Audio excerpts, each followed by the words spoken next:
और जो लोग बोलता है ना one paper can not deciding your future, बाबू बहुत डिसाइड करता है। आपका 10th का रिजल्ट बता देगा कि आपके बोर्ड एग्जाम में मात्र 3 महीना बचे और आपको डर लग रहा है कि आपका सिलेबस कैसे कंप्लीट होगा।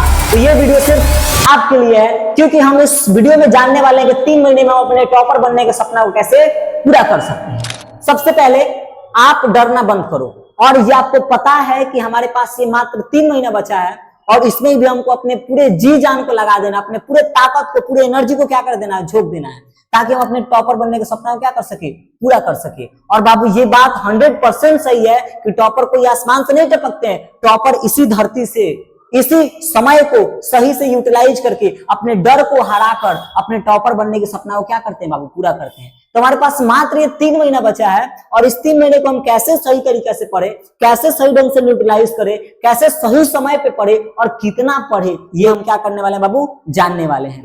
तो चलिए जानते हैं इस 3 महीने के टॉपर प्लान को कि हम कैसे इस 3 महीना में अपने टॉपर के बनने के सपना को क्या करने वाले हैं बाबू, पूरा करने वाले हैं। सुनिए, हमारे पास 3 महीने कौन कौन बचे हुए। अगर जनरली महीना का बात करें सिंपल सा, तो हमारे पास 3 महीने यही बचे हुए हैं, नवंबर, दिसंबर और जनवरी। सही बात बोल रहा है भाई, 3 महीने यही बचा है, नवंबर, दिसंबर और जनवरी। इसी 3 महीना में क्या करना है, आपका जो फर्स्ट मंथ नवंबर है जो अभी चल रहा है, फर्स्ट मंथ क्या है जी, नवंबर में, इसमें लगभग आपको 60 से 70% आपको अपना सिलेबस क्या कर लेना है, कंप्लीट कर लेना है। आप जिस सब्जेक्ट को पढ़ रहे हो 60 से 70% सिलेबस आपको क्या कर लेना है, कंप्लीट कर लेना है।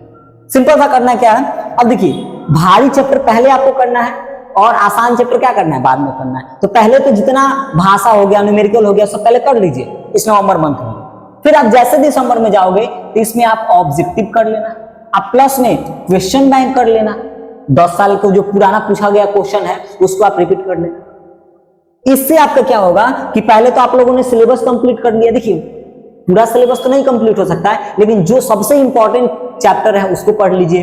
फिर आप दिसंबर में उसका ऑब्जेक्टिव, आप प्लस में 10 साल का क्वेश्चन बैंक लगा लीजिए आप पीछे का। फिर आप मेन चीज टेस्ट देना मत भूलिए, जो भी आपके ऑफलाइन है, ऑनलाइन है, जहां पर भी टेस्ट हो रहा है उस टेस्ट को आपको क्या करना है भाई, देना है। समझे कि नहीं। और फिर बचा ये क्या आपका जनवरी महीना, जनवरी महीना में आपको पूरा धकेरा कर देना है, दोनों ऑब्जेक्टिव सब्जेक्टिव पूरा क्या कर देना है बाबू, पढ़ देना है। इस तरीके से क्या कर सकते हो, आप अपने सिलेबस को कंप्लीट कर सकते हो। समझे कि नहीं समझे। और अप्रोक्सीमेट 430 नंबर प्लस तो क्या कर सकते हो बाबू, मंगा सकते हो। इस तरीके से अगर आप पढ़ोगे तो। और देखिए, 3 चीजें सबसे ज्यादा इंपॉर्टेंट रखती है, वो है आपका कवर करना। पहले आपको अपना सिलेबस कंप्लीट करना है, कवर करना है। बताएं कितना, 70 से 80% सिलेबस कंप्लीट कर लीजिए। फिर उसको प्रैक्टिस, देखिए बाबू, पढ़ लीजिए, आप कितना रट लीजिए, बिना प्रैक्टिस का आप कोई चीज सीख नहीं सकते हो। प्रैक्टिस सबसे ज्यादा इंपॉर्टेंट होता है। जैसे आप ABCD कभी नहीं भूल सकते हो, क्यों, क्योंकि आप उसको बचपन से प्रैक्टिस कर रहे हो। तो अगर आपको कोई चीज नहीं आ रही है, बार बार आप उस चीज को प्रैक्टिस कर रहे हो, तो उस चीज को आप याद कर लोगे, सिंपल सा। और कोई चीज अगर आपको समझ में नहीं आ रहा था, अभी एग्जाम के समय आप उसको रट जाइए, रटना कोई बुरी बात नहीं है। अभी आप उसको क्या कर सकते हो बाबू, रट सकते हो, सिंपल सा। फिर आपका है वही रिवाइज कर सकते हो, सिंपल सा। देखिए, revision it is the most powerful weapon for your study. याद रखिएगा, सबसे पावरफुल वेपन है आपकी स्टडी के लिए कोची, रिवीजन। रिवीजन सबसे इंपॉर्टेंट है। तो चाहे आपका मैथ्स है, साइंस है, फिजिक्स है, केमिस्ट्री है, बायोलॉजी है, कोई भी, संस्कृत है, हिंदी है, सबको पढ़ने के बाद उसका क्या करना है, रिवीजन करना है। क्या समझे। और एक और बात बाबू, अगर आपको मोटिवेशन की आवश्यकता पड़ रही है ना, तो आप अपने मम्मी पापा के मुंह को देखिए, आप अपने बड़े भाई के मुंह को देखिए। क्या आप चाहते हो जब रिजल्ट आए तो उनका जो सर है वो शर्मिंदगी के मारे झुक जाए, कि कोई बोल दे कि भाई तुम्हारे बेटवा का कौन रिजल्ट आया और बेटवा फेल हो गया। ऐसे नहीं होना चाहिए। और जो लोग बोलता है ना one paper can not deciding your future, बाबू बहुत डिसाइड करता है। आपका 10th का रिजल्ट बता देगा कि आप बाहर आपको पढ़ने के लिए फैमिली भेजेगा कि नहीं भेजेगा। आपका 12th का रिजल्ट बता देगा, अगर मान लीजिए आप फेल हो जाओगे ना, आपको बाहर लोग पढ़ने के लिए नहीं भेज पाएगा। तो one paper can decide your future, decide करता है। और 10th का रिजल्ट तो बहुत ज्यादा डिसाइड करता है। यहीं से आपकी शुरुआत हो रही है। और 12th वाले बाबू याद रखना, कम से कम 75% नंबर, कम से कम 75, नहीं तो आप किसी लायक नहीं रहोगे, ना जेई लायक, किसी लायक नहीं रहोगे। कम से कम 75% नंबर।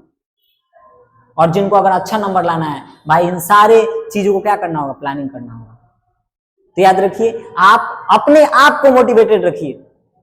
दूसरों के बात सुन के मोटिवेट होने से अच्छा है, देखिए, पढ़ने वाले बच्चे खुद को अपने, देखिए आप सबसे बड़ा चीज आप अपने मम्मी पापा के मुंह को देखिए, अपने बड़े भाई, अपने दीदी, अपने टीचर, उनको देखिए कि वो कितना आपके लिए मेहनत कर रहे हैं। तो सबसे ज्यादा उनके लिए आप कीजिए, और उन लोग के लिए नहीं कर सकते खुद के लिए करो यार, वो आपके फ्यूचर के लिए ज्यादा इंपॉर्टेंट है। ठीक है, तो इस तरीके से आप पढ़ के अपने टॉपर बनने के सपना को क्या कर सकते हो बाबू, पूरा कर सकते हो। अगर वीडियो अच्छा लगा हो तो वीडियो को लाइक, सब्सक्राइब और अपने दोस्तों के पास शेयर कीजिए। मैं आप सबका बड़ा भाई कन्हैया शर्मा हूं, जो आपको हरदम गाइड करता हूं।